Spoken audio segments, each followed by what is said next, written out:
Dr. Seok Kim, thank you very much for inviting me. And it is my great honor and pleasure to give a congratulatory remarks here.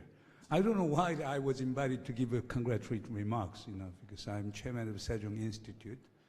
I know that our next president of Sejong Institute, Sang-hyun Lee, Dr. Lee, is a very active member of this non-proliferation community in South Korea. But I believe that I also carry the title of Vice Chairman of Asia Pacific Leadership Network for Nuclear Non-Proliferation and Disarmament.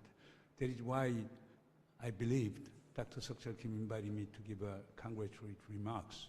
Okay. And I believe the Ambassador Won-soo Kim and Ambassador Halgren will give a very fruitful, keynote speeches today and tomorrow. And also, I was impressed by an array of speakers at this conference, and I believe the conference will be extremely successful. But when I was a college student in the mid-70s, I was a strong supporter of a nuclear balance of terror. I was a firm believer in nuclear deterrence. But in 1976, I had a chance to visit Japan, and I went to Hiroshima. After having visited the Hiroshima Peace Museum, I changed my mind. Since then on, I become very staunch anti-nuke person. And there is one of the reasons why I've been very active in the nuclear-related activities. There is a reason why I become vice chairman of APLN. But since 1976, the situation hasn't changed. We all know that the grave dangers of nuclear proliferation. Okay, but we studied 5, nuclear hubs. Okay, now we added 3 more. India, Pakistan, Israel, and now we have 1 more, North Korea. According to the SPIRIS Stockholm Peace Institute report of 2020, there are more than 13,000 nuclear weapons. It's quite a dreadful situation. And also, we have a threat coming from North Korea. That threat is the existential threat, and we have every reason to resolve North Korean nuclear issue through peaceful means. But here, we see the importance of non-proliferation in a treaty regime. NPT regime is very, very important. Okay, since it was, it got effected in 1970. Okay, now 191 countries, member countries, which signed NPT. Okay, and South Korea joined the NPT in 1975. In fact, when President Park Chung-hee decided to join the NPT, that sent a very, very positive signal to the world that South Korea is not pursuing nuclear weapons. That was one of the turning points. And also, as a result of signing NPT in 1975, South Korea could pursue peaceful use of nuclear energy in a much more productive way. Therefore, in other words, NPT was a very important momentum through which we could, promote the peaceful use of, nuclear energy.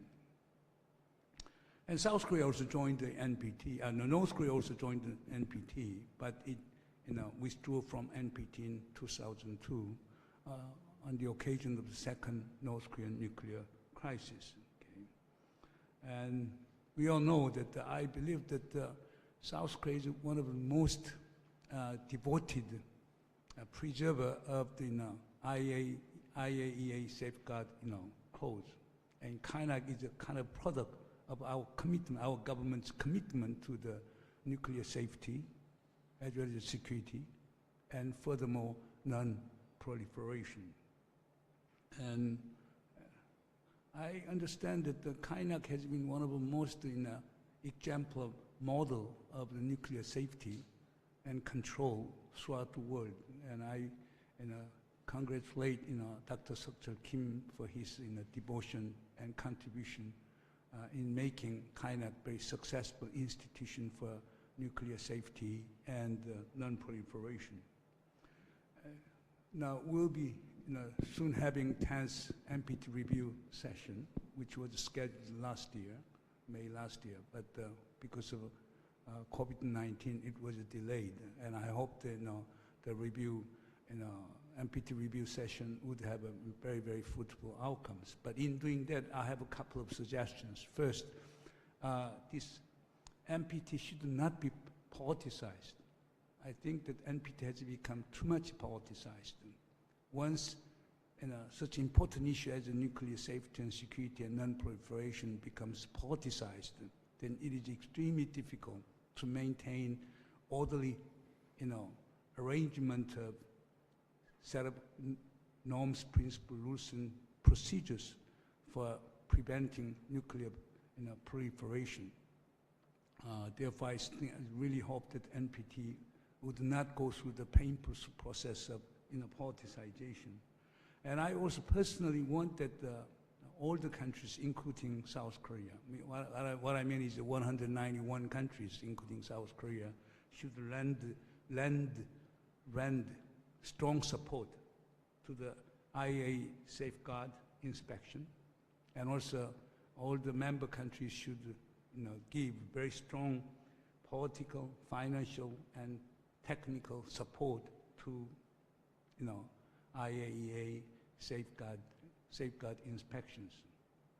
And finally, I really want to see some kinds of reconciliation between those who advocate allies and nuclear halves and their allies and the proponents of the ban treaty. Even within the APLN, I see very precarious tension between those who have nuclear weapons and their allies, particularly the United States and its allies, including Japan, South Korea, etc., which didn't sign the ban treaty, and also some elements in Australia, New Zealand, and others who strongly advocate in the ban treaty. And we all the time see the harsh confrontation between the two. I hope that on the occasion of 10th NPT review process, there could be some kinds of reconciliation between two forces, and they would come up with common ground through which they can work for nuclear non-proliferation and eventually abolition of nuclear weapons in the world. I again wish the success of the conference, and given the overall nature of the panels of this symposium today and tomorrow, I firmly believe that the conference will be successful. I again congratulate Kainak and President Kim Seok-cheol for organizing this wonderful conference. Thank you.